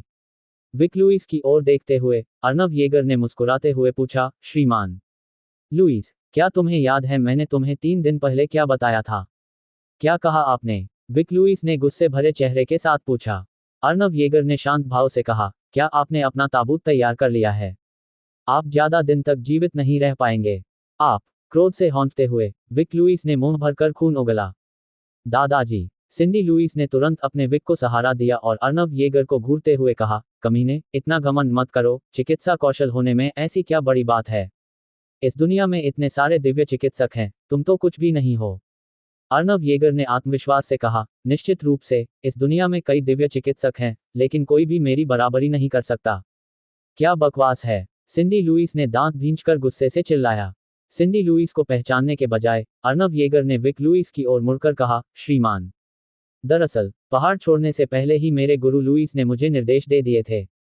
यदि तुम विवाह अनुबंध का पालन करोगे, तो मैं तुम्हारी आयु 10 वर्ष बढ़ा दूंगा। यदि आप मुझसे विवाह अनुबंध को समाप्त करने के लिए बातचीत भी करते हैं, तो मैं आपकी मदद करूंगा, कम से कम आपको अधिक समय तक जीने में सक्षम बनाऊंगा। लेकिन अब, अपनी उम्र बढ़ाने के बारे में भूल जाइए। अपने बचे हुए कुछ दिनों को संजोकर रखें। इसके साथ ही अर्नव येगर जूलिया स्टीवर्ट के साथ चले गए। अर्नव येगर के जाने तक विक लुईस वहां अवाक खड़े रहे। 10 साल का जीवनकाल। इसका जीवनकाल 10 वर्ष है। अगर उसके पास और भी पैसा होता, तो भी वह 10 साल का जीवनकाल नहीं खरीद सकता था। लेकिन एक आवेगपूर्ण निर्णय के कारण, उन्होंने न केवल विवाह अनुबंध को बर्बाद कर दिया बल्कि अर्नव येगर को भी पूरी तरह से नाराज कर दिया। विक लुईस को ऐसा महसूस हो रहा था मानो उसका दिल दर्द से मरोड़ रहा हो, पछतावे से भरा हुआ हो। सिंडी लुईस ने जल्दी से सांत्वना देते हुए कहा, दादाजी, उस कमीने की सनसनीखेज बातों पर ध्यान मत दीजिए। आप निश्चित रूप से लंबी आयु जिएंगे। टियाना लुईस ने कहा, पिताजी, डॉक्टर होलमैन और डॉक्टर क्लेंसी इस समय रिवर सिटी में हैं। मैं अगले 2 दिनों में उन्हें आपके लिए दावत देने के लिए आमंत्रित करूंगा। 2 दिव्य चिकित्सकों के सहयोग से, आप निश्चित रूप से ठीक हो जाएंगे। ऐसा ही हो। विक लुईस ने धीरे से सिर हिलाया। अर्नव येगर और जूलिया स्टीवर्ट के जाने के बाद, उन्होंने अन्य मेजों पर भी टोस्ट करना जारी रखा। रास्ते में, जूलिया स्टीवर्ट ने उत्सुकता से पूछा, लायनल, क्या तुम अभी सच बोल रहे थे? क्या ये सच है कि विक लुईस अब ज्यादा समय तक जीवित नहीं रहेंगे? बिल्कुल, ये सच है। अर्नव येगर ने सिर हिलाते हुए कहा, फिलहाल, विक लुईस पर मौजूद मृत्यु ऊर्जा उसके पूरे शरीर में फैल चुकी है। मेरे सिवा कोई उसे बचा नहीं सकता। जूलिया स्टीवर्ट ने अपनी खूबसूरत आंखों को झपकाते हुए पूछा, लायनल, आपकी चिकित्सीय क्षमताएं कितनी प्रभावशाली हैं? अर्नव येगर मुस्कुराया और बोला, पूरे पूर्वी राष्ट्र में, बल्कि पूरी दुनिया में, केवल मेरे गुरु के चिकित्सा कौशल ही मुझसे बेहतर हैं। मेरे बराबर कोई और नहीं हो सकता। दुनिया में बहुत सारे दिव्य चिकित्सक हैं। आप ये कैसे कह सकते हैं कि उनमें से कोई भी आपसे बेहतर नहीं है? शेखी बघारना बंद करो। जूलिया स्टीवर्ट ने अर्नव येगर की ओर आंखें घुमाईं। इस पर विश्वास करें या नहीं, अर्नव येगर ने कंधे उचका दिए। कुछ ही देर में जूलिया स्टीवर्ट अर्नव येगर को एक अलग मंच पर ले आईं। वहां बैठे सभी लोग असाधारण प्रतीत हो रहे थे। जूलिया स्टीवर्ट ने कहा, लायनल, यह मेज रिवर्सिटी के मैडॉक्स परिवार की है। मैडॉक्स परिवार का हमारे स्टीवर्ट परिवार के साथ पीढ़ियों से अच्छा रिश्ता रहा है। अर्नव येगर ने सहमति में सिर हिलाया। इससे पहले मेकअप रूम में जूलिया स्टीवर्ट ने उनसे इस बारे में बात की थी। रिवर सिटी में 5 उच्च कोटि के परिवार हैं, जॉर्डन परिवार, हापर परिवार, स्टीवर्ट परिवार, स्टर्न परिवार और मैडॉक्स परिवार। जूलिया, आपको एकदम सही पति मिलने पर बहुत बहुत बधाई। एक बूढ़ा व्यक्ति, जिसने पारंपरिक सूट पहना हुआ था और जिसके बाल सफेद थे, जूलिया स्टीवर्ट को स्नेह भरी नजरों से देख रहा था। ये बुजुर्ग व्यक्ति कोई और नहीं बल्कि मैडॉक्स परिवार के मुखिया निक मैडॉक्स हैं। धन्यवाद, दादा मैडॉक्स, जूलिया मुस्कुराए और जवाब दिया। निक मैडॉक्स ने अर्नव येगर की ओर देखा और कहा, बच्चे, जूलिया मेरी सौतेली पोती जैसी है। अगर तुमने भविष्य में उसे धमकाने की हिम्मत की, तो मैं, ये बूढ़ा आदमी, तुम्हें नहीं छोड़ूंगा। लायनल हंसते हुए बोला, जूलिया की रक्षा करने का भी मुझे समय नहीं मिलता, उसे तंग करने की तो बात ही छोड़ो। हा हा हा, ये तो बढ़िया है, बढ़िया है। निक मैडॉक्स दिल खोलकर हंसा। जूलिया, बधाई हो, मुझे उम्मीद नहीं थी कि तुम इतनी जल्दी सिंगल लाइफ छोड़ दोगे। इसी दौरान व्हीलचेयर पर बैठी एक महिला ने जूलिया की ओर देखते हुए मुस्कुराते हुए बात की। जैसे ही अर्नव ने अपना सिर घुमाया, उसकी आंखों में विस्मय की एक झलक दिखाई दी। उस महिला के लंबे, रेशमी काले बाल उसके कंधों पर लहरा रहे थे। उसकी आंखें साफ और चमकदार थीं, उसकी भौहें घुमावदार थीं, उसकी पलकें घनी थीं, उसके होंठ गुलाब की पंखुड़ियों की तरह कोमल थे और उसकी त्वचा सफेद और बेदाग थी। ये स्त्री स्वर्ग पर्वत पर खिले बर्फ के कमल की तरह पवित्र और निर्दोष है। लेकिन यह महिला व्हीलचेयर पर क्यों थी? जूलिया आगे आई और मुस्कुराते हुए उस महिला का हाथ पकड़कर बोली, धन्यवाद, मॉरिस। आपको अपना जीवनसाथी भी मिल जाएगा। मैं, महिला ने अपने हाथों से स्कर्ट को कसकर पकड़ लिया, उसकी आंखों में थोड़ी कड़वाहट झलक रही थी। जूलिया, ये कौन है? अर्नव ने पूछताछ की। जूलिया ने उनका परिचय कराते हुए कहा, यह मेरी सबसे अच्छी दोस्त नैन्सी मैडॉक्स हैं। हेलो, श्रीमान येगर, मेरा नाम नैन्सी मैडॉक्स है। नैन्सी ने हल्की सी मुस्कान बिखेरी और अर्नव की ओर हाथ बढ़ाया। लायनल ने नैन्सी से हाथ मिलाया और फिर पूछा, मिस मैडॉक्स, आपका पैर? निक मैडॉक्स ने आह भरी और समझाया, 5 साल पहले मॉरिस को मांसपेशियों के क्षय, मसल एट्रोफी, का पता चला था। हमने उसके इलाज के लिए कई डॉक्टरों से सलाह ली, लेकिन कोई भी उसे ठीक नहीं कर सका। इसके अलावा डॉक्टर ने कहा कि मॉरिस शायद 1 साल से ज्यादा जीवित न रह पाए। लायनल ने नैन्सी की ओर देखा और पूछा, मिस मैडॉक्स, क्या मैं आपका पैर देख सकता हूँ? लायनल, क्या तुम मॉरिस का इलाज कर सकते हो? जूलिया की आंखों में उम्मीद की चमक दिखाई दी।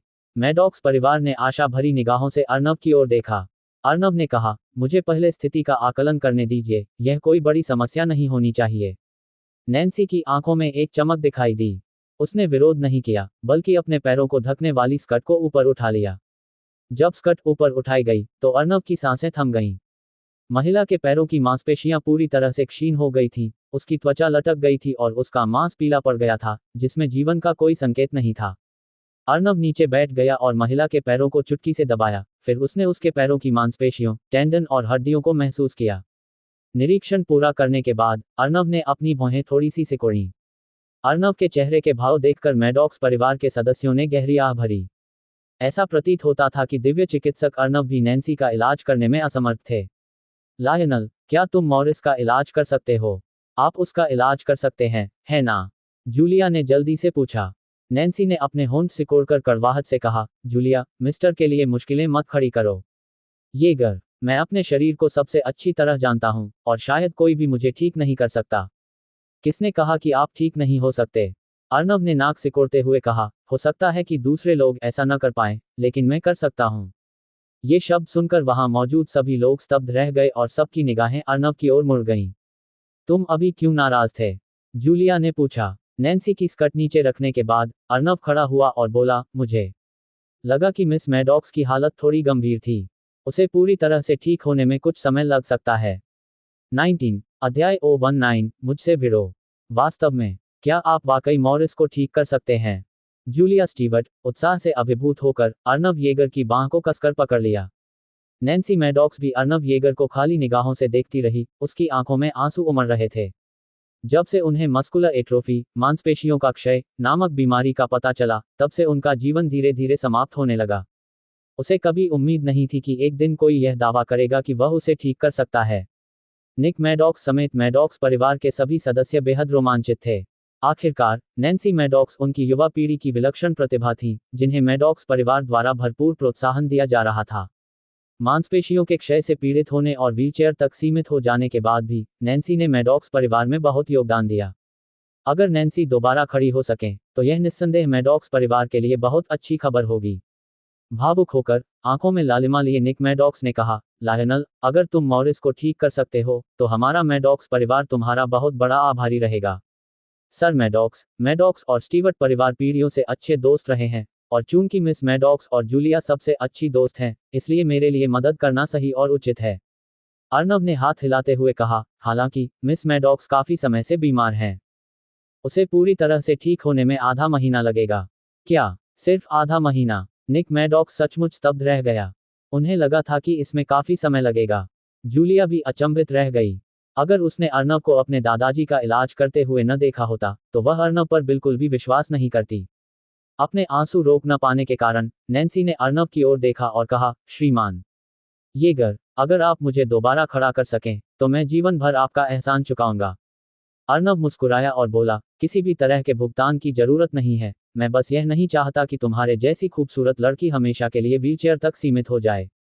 ये सुनकर नैन्सी अपनी हंसी नहीं रोक पाई, जो बेहद मनमोहक थी।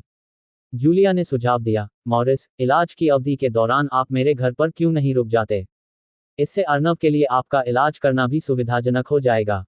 ठीक है, नैन्सी ने सिर हिलाकर सहमति जताई। इसके बाद अर्नव और जूलिया ने मैडॉक्स परिवार के साथ टोस्ट किया और फिर अन्य टेबलों की ओर चले गए। इस समय होटल के हॉल में लगी मेजों में से एक पर साइलस जॉर्डन ने कई गिलास शराब पी ली और गहरी आवाज में कहा, श्रीमान हेनरिक सैम्पसन, लियोनेल, इस मामले की जांच के लिए कुछ दिन का समय लो, मैं उसके बारे में जानना चाहता हूं। कोई बात नहीं, जेरेड हापर और डोनाल्ड स्टर्न ने सिर हिलाकर सहमति जताई। श्री जॉर्डन, इतनी परेशानी उठाने की कोई जरूरत नहीं है, मैं इस लड़के के बारे में सब कुछ जानता हूं। इसी समय डियोन वेल, बैसाखी के सहारे और हाथ में रेड वाइन का गिलास लिए हुए, चलकर वहां पहुंची। ओह, साइलस जॉर्डन ने डियोन वेल की ओर देखा और उदासीनता से कहा, बोलो, उस बच्चे की पृष्ठभूमि क्या है? डियोन वेल ने आदरपूर्वक कहा, श्रीमान जॉर्डन, यह अर्नव पहाड़ों से आया है। उन्होंने पहाड़ों में रहने वाले एक ग्रामीण डॉक्टर से कुछ चिकित्सीय कौशल सीखे। उन्हें श्रीमान को ठीक करने का सौभाग्य प्राप्त हुआ। स्टीवर्ट, जिसने उन्हें मिस्टर का खिताब दिलाया। स्टीवर्ट का दिल, क्या आप सच बोल रहे हैं? साइलस जॉर्डन ने डायोन वेल को ध्यान से देखने के लिए अपनी ओर मुड़ा। जेरेड हापर और डोनाल्ड स्टर्न ने भी डियोन वेल की ओर मुड़कर देखा। बिल्कुल, ये सच है। डियोन वेल ने बार बार सिर हिलाया। आप इस लड़के को कैसे जानते हैं? साइलस जॉर्डन ने पूछा। सच कहूं तो मुझे इस बच्चे से शिकायत है। उसी ने मेरा पैर तोड़ा था। डियोन वेल ने शराब का एक शॉट पिया और फिर साइलस जॉर्डन और अन्य लोगों को 3 दिन पहले हुई घटना के बारे में बताया।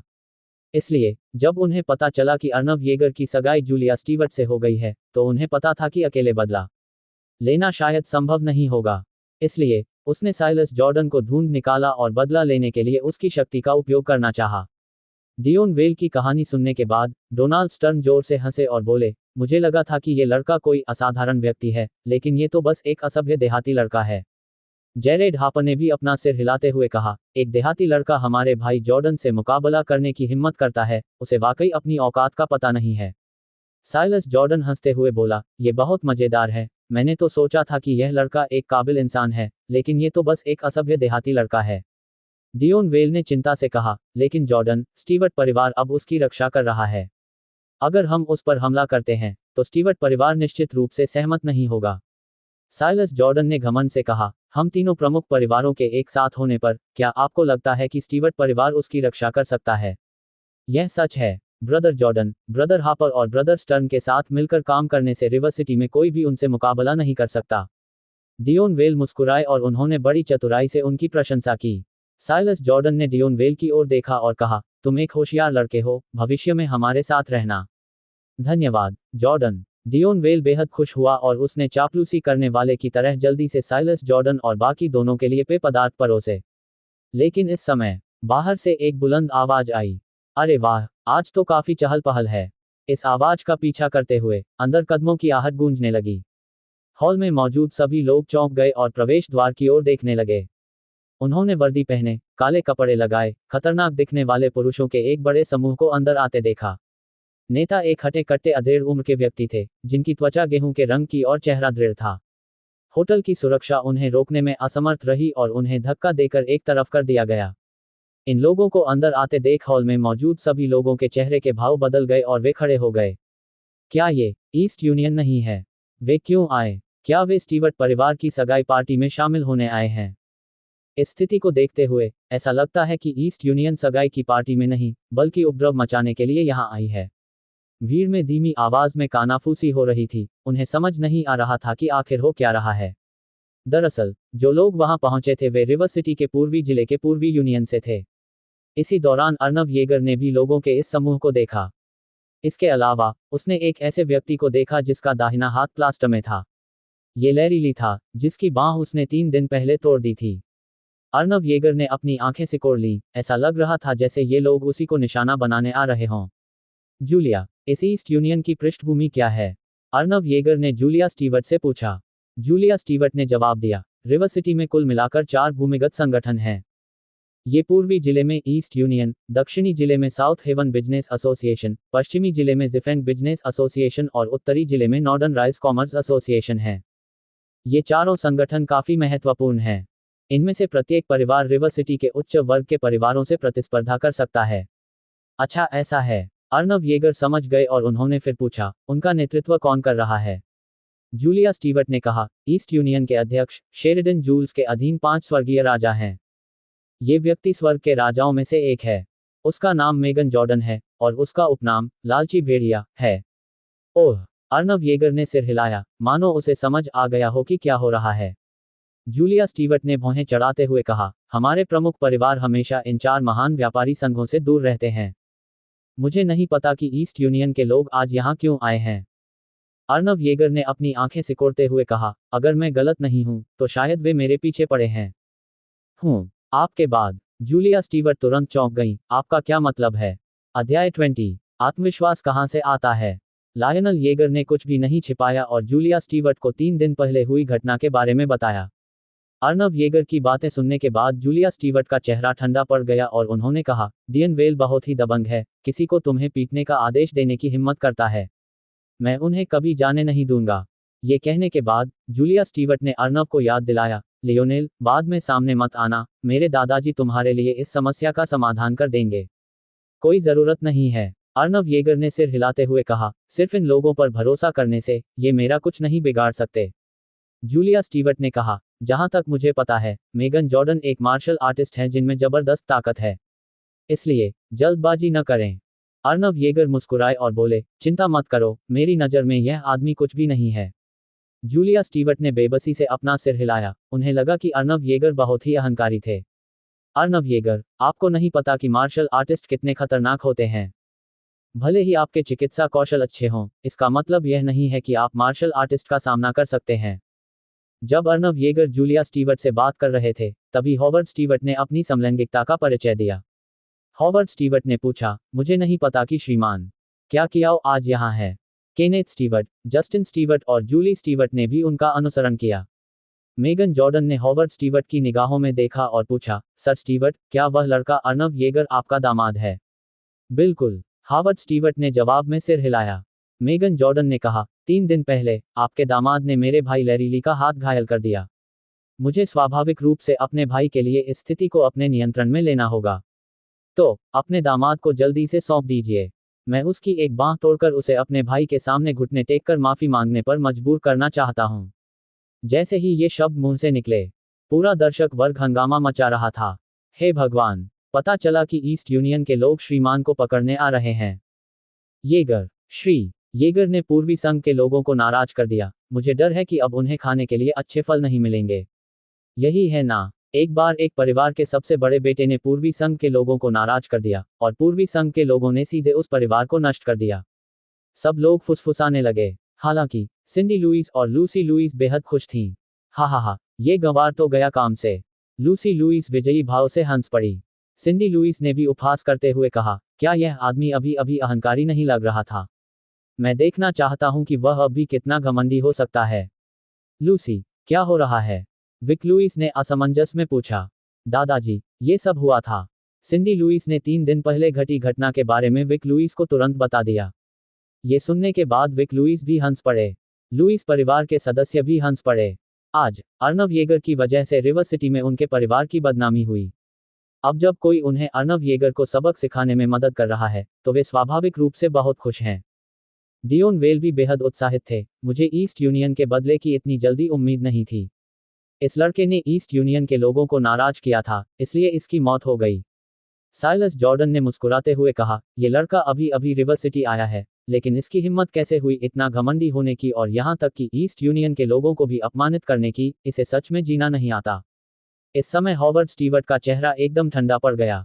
भले ही अर्नव येगर उनके दामाद न होते, फिर भी वे अर्नव येगर की रक्षा करते। आखिरकार अर्नव येगर ने ही तो उनकी जान बचाई थी। हॉवर्ड स्टीवर्ट ने गहरी आवाज में कहा, मेगन जॉर्डन, अर्नव येगर मेरे दामाद हैं, मैं उन्हें तुम्हारे हवाले नहीं करूंगा। मेगन जॉर्डन का चेहरा उदास था और उसने कहा, सर स्टीवर्ट, क्या आप वाकई उस व्यक्ति को नहीं सौंपेंगे? क्या आप जानते हैं कि हमारे ईस्ट यूनियन को नाराज करने के क्या परिणाम होते हैं? भले ही आपके स्टीवर्ट परिवार का बड़ा कारोबार हो, लेकिन अगर आप पूरी तरह से युद्ध छेड़ देते हैं तो क्या आपका स्टीवर्ट परिवार हमारे ईस्ट यूनियन के खिलाफ लड़ सकता है? हॉवर्ड स्टीवर्ट दहाड़ते हुए बोला, मेरे स्टीवर्ट परिवार को डरने की कोई जरूरत नहीं है। स्टीवर्ट परिवार के मुखिया के रूप में हॉवर्ड स्टीवर्ट की उपस्थिति ने इस क्षण जबरदस्त प्रभाव डाला, जिससे दर्शकों में मौजूद कई लोग चुप हो गए। मेगन जॉर्डन बिल्कुल भी नहीं डरी। उसने व्यंग्य करते हुए कहा, सर स्टीवर्ट, मैं आपको याद दिलाना चाहूंगी कि मैं साउथ प्रोटेक्शन किंग के लिए काम कर रही हूं। अगर आपका स्टीवर्ट परिवार सचमुच हमसे पूर्ण पैमाने पर युद्ध छेड़ने की हिम्मत करता है तो क्या आपको लगता है कि साउथ प्रोटेक्शन किंग चुपचाप हाथ पर हाथ धरे बैठा रहेगा? ये सुनकर हॉवर्ड स्टीवर्ट चुप हो गए। दरअसल स्टीवर्ट परिवार ईस्ट यूनियन से नहीं डरता था, लेकिन ईस्ट यूनियन के पीछे साउथ प्रोटेक्शन किंग था, जिसकी मौजूदगी से उसे आशंका होती थी। वहां मौजूद लोगों ने गहरी आह भरी। उन्हें लगा कि स्टीवर्ट परिवार को शायद आज सिर झुकाना पड़ेगा। जूलिया, दक्षिण संरक्षण राजा कौन है? अर्नव येगर ने उत्सुकता से पूछा। जूलिया स्टीवर्ट ने जवाब दिया, मुझे नहीं पता कि साउथ प्रोटेक्शन किंग कौन है। मुझे बस इतना पता है कि वह पूर्वी राष्ट्र के पूरे दक्षिणी भूमिगत जगत का राजा है, जो दक्षिण के सभी भूमिगत संगठनों को नियंत्रित करता है। उसकी शक्ति अविश्वसनीय रूप से भयावह है। कुछ लोग कहते हैं कि दक्षिण संरक्षण की राजा एक महिला है, लेकिन मुझे ऐसा नहीं लगता।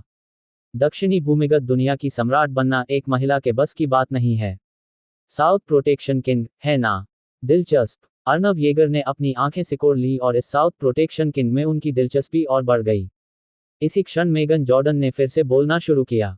श्री स्टीवर्ट, हम ईस्ट यूनियन वास्तव में आपके खिलाफ नहीं होना चाहते। जब तक आप युवा अर्नव को मेरे हवाले नहीं कर देते, मैं वादा करता हूं कि मैं उसकी जान नहीं लूंगा, बस उसे सबक सिखाऊंगा। उसके बारे में कैसा है? हम्फ, हॉवर्ड स्टीवर्ट ने गुस्से से कहा, मैं मुलेन को तुम्हारे हवाले नहीं करूंगा। श्री स्टीवर्ट, तुम्हारे पास कोई विकल्प नहीं है। मेगन जॉर्डन का चेहरा ठंडा पड़ गया और उसने लैरीली से कहा, लैरी, तुम्हें उस बच्चे को पहचानना चाहिए। उसे जल्दी ढूंढो। जी हाँ, भाई जॉर्डन। लैरीली ने सिर हिलाया और फिर पूरे दर्शकों पर नजर डाली और उन्हें अर्नव येगर दिखाई दिए। उसने अर्नव की ओर इशारा करते हुए कहा, भाई जॉर्डन, वो बच्चा है। उस बच्चे को पकड़ो। मेगन जॉर्डन ने सीधा आदेश जारी किया। उनके आदेश पर काले कपड़े पहने 1 दर्जन से अधिक लोग अर्नव येगर की ओर बढ़ने लगे। उन्हें रोको, हॉवर्ड स्टीवर्ट ने भी चिल्लाया। कुछ ही देर में स्टीवर्ट परिवार के 1 दर्जन से अधिक संरक्षक वहां पहुंच गए। मौत की तलाश में मेगन जॉर्डन ने ठंडी सी सांस ली। उसकी आकृति पलक झपकते ही बिजली की तरह चमक उठी और वह तेजी से आगे बढ़ी।